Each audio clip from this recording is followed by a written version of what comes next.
오늘은 시간이 조금 지난 글이기는 하지만 외국인이 한국의 장단점을 일목요연하게 정리한 글이 다시금 화제가 되고 관련해서도 많은 댓글이 달리고 있어 주제로 선정해보았습니다. 해당 글은 당신들의 경험상 한국은 안전한 나라인가요? 라는 질문에 달린 댓글인데요. 이번 주제는 마냥 한국을 칭찬하기보다는 다소 우리가 고쳐야 할 부분도 담고 있는데요. 어떤 내용인지 자세히 살펴보도록 하겠습니다.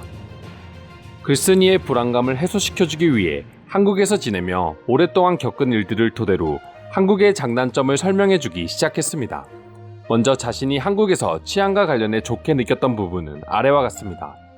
첫째, 나는 지갑을 한번 잃어버린 적이 있지만 현금까지 모두 남아있는 상태로 돌려받았다. 둘째, 내 친구는 한 달에 한 번 쇼핑하러 갈 때마다 그녀의 휴대폰을 잃어버리기도 하지만 항상 분실물 센터에 있었다. 셋째, 휴대폰과 지갑을 카페나 식당 등 테이블 위에 놓아두면 그건 내가 이 자리를 차지했다라는 강한 표시와 같다. 넷째, 새벽 4시에 맥주 한 병을 마시면서 헤드폰을 끼고 시끄러운 음악을 들으며 한강을 걸어다녀도 안전하다. 다섯째, 무엇을 훔쳐가는 경우는 매우 드물기 때문에 택배는 그냥 현관 밖에 둬도 된다.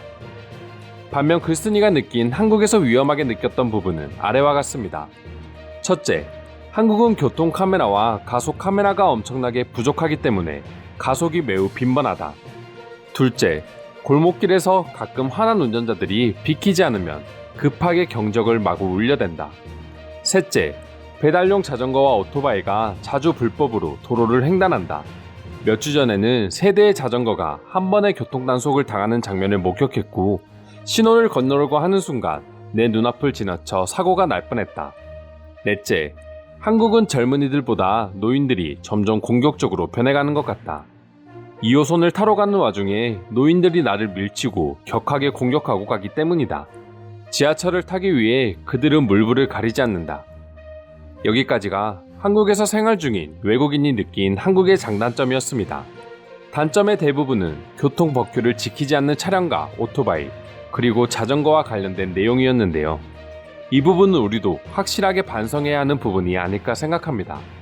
그럼 해당 주제와 관련해 외국인들은 어떤 반응을 보였는지 알아보도록 하겠습니다. 내 경험상 한국은 길거리에서 일어나는 무작위 폭력과 관련해서는 정말 안전한 나라입니다. 하지만 자동차와 관련된 안전만큼은 조금 아쉽습니다. 운전자들은 일반적으로 보행자가 길을 스스로 벗어나길 바라고 배달용 자전거는 주기적으로 빨간불인 횡단보도를 치킨을 가지고 횡단합니다. 맞아요. 너무 위험해요. 제가 개인적으로 보행 중 부상당한 사람을 본 경험은 3번이나 됩니다.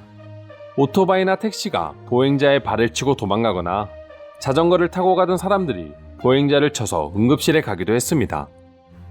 일부 운전자들이 가속을 하기도 하지만 그것과는 비교할 수 없을 정도로 한국의 장점이 많아서 나는 큰 단점이라고는 생각하지 않아. 그리고 한국의 모든 운전자가 난폭 운전을 하는 건 아니야. 택시기사나 일부 운전자들이 그럴 뿐이지. 그렇지만 한국의 택시들은 무서울 정도로 빨리 달려. 왜들 그렇게 총알처럼 운전을 하는 걸까? 혹시 이유를 아는 사람 있어? 서로 경쟁이라도 하는 거야? 내가 알기론 대부분의 한국 택시들은 하루에 얼마 이상의 금액을 회사에 내야 되는 걸로 알아. 그리고 워낙 택시가 많다 보니 최대한 많은 손님을 태워 하루 목표 금액을 맞추기 위해서 조금 급하게 운전한다고 들었어. 나는 다른 것보다 한국의 제일 큰 단점을 뽑자면 중국에서 날라오는 최악의 미세먼지라고 생각해. 하지만 바이러스 때문에 중국의 공장들이 멈추면서 그나마 나아졌지. 정말 여러모로 전 세계에 피해를 끼치는 나라야. 누군지는 말하지 않을게. 눈앞에서 나를 무시하고 지나가는 한국의 배달 오토바이들은 지금까지 운이 좋아서 그렇지 나를 몇 번이나 덮칠 뻔했어. 어딜 가나 오토바이는 위험하지만 한국은 특히 더 무법자들이 많아. 왜냐하면 한국은 배달의 민족이거든. 한국인 친구한테 들었는데 한국인들도 배달 오토바이에 대한 불만이 많다고 해. 하지만 워낙 주문이 많고 배달 없이는 살 수 없기 때문에 때로는 그들이 갑이 되기도 한다고 해.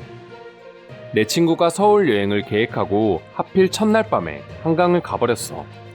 2주 정도의 기간 동안 서울 여행을 계획했고 노트 빼곡하게 갈 곳과 할 것들을 정리했었지.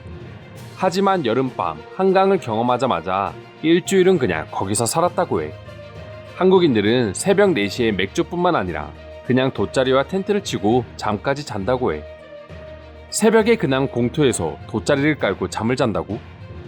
아무리 한국이라도 주변에 다들 술을 마시고 취한 상태일 텐데 그건 너무 위험하지 않아?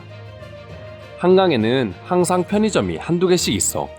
그리고 한국인들은 돗자리와 텐트를 깔아놓고 편의점에 먹을 거를 사러 왔다 갔다 하는데 남자 3명은 그냥 돗자리에 자기들 가방과 짐을 모두 놔두고 편의점에 가서 라면을 먹고 왔어. 15분 정도 걸렸나? 개미와 산책 중인 강아지 말고는 그들의 짐을 아무도 건드리지 않았어. 미국에서 새벽 4시에 헤드셋을 끼고 맥주를 마시며 길거리를 걷기 위해서는 적어도 경호원 3명 이상을 대동하거나 허리춤에 권총 2자루 이상은 가지고 있어야 할 거야. 그게 아니라면 내 모든 소지품을 기부하겠다는 완벽한 의사표현이 될 거니까. 내 친구 동생이 어느 날 밤늦게 집으로 걸어가다가 누군가가 그의 머리 뒤쪽을 막대기로 내려친 적이 있어. 이게 내가 한국에서 5년 이상 살면서 들은 유일하게 위험한 이야기이며 많은 수의 친구와 동료들은 거의 매일 밤 늦은 시간에 혼자서 택시를 타거나 걸어서 집에 들어가. 여러 나라에서 살았지만 한국이 가장 안전한 건 확실해. 한국인은 카페나 식당에서 자리를 잡기 위해 테이블에 앉아 있는 게 아니라 휴대폰이나 지갑과 같은 개인의 소지품을 올려놔버려. 그리고 그걸 본 다른 손님들은 나쁜 마음을 품는 게 아니라 자리를 뺏겼다는 것에 아쉬워해. 정말 이해할 수 없지만 부러운 모습이지. 주말 밤 가장 많은 사건 사고가 일어나는 지역은 이태원일 거야. 하지만 그곳에서 일어나는 범죄의 절반 이상은 외국인이 저지르고 있지. 외국인이 안전하다 못해 더 사고를 치고 다니는 모습을 볼 수 있는 나라야. 다른 건 다 안 훔쳐도 자전거는 그렇게 훔치는 이유가 평소에 난폭하게 운전하는 자전거에 불만이 많아서였던 걸까? 서울 여행을 2번 가봤지만 나는 오토바이와 자전거가 그렇게 위협적이라고 느꼈던 적은 없어. 그래도 인도에서 오토바이가 다니는 건 많이 보긴 했던 것 같아. 세상의 모든 것이 완벽한 나라가 어디 있겠어. 글만 보면 한국의 장단점이 비슷한 것 같지만 사실 한국 정도면 치안과 관련해서는 거의 완벽에 가까운 나라야. 아무리 성질 나쁜 운전자라고 해도 한국인들은 외국인에게는 경적을 크게 울리고 소리를 지르지는 않아. 아무리 화가 나도 외국인을 보면 화를 내지 않고 그 점이 참 고마우면서도 신기해. 이상으로 외국인이 느낀 한국의 장단점을 나열한 글에 대한 해외 네티즌들의 반응 살펴보았습니다. 오늘도 끝까지 영상 시청해주셔서 감사드리며 여러분들의 구독과 좋아요는 영상 제작에 큰 힘이 됩니다. 이상 종크TV였습니다.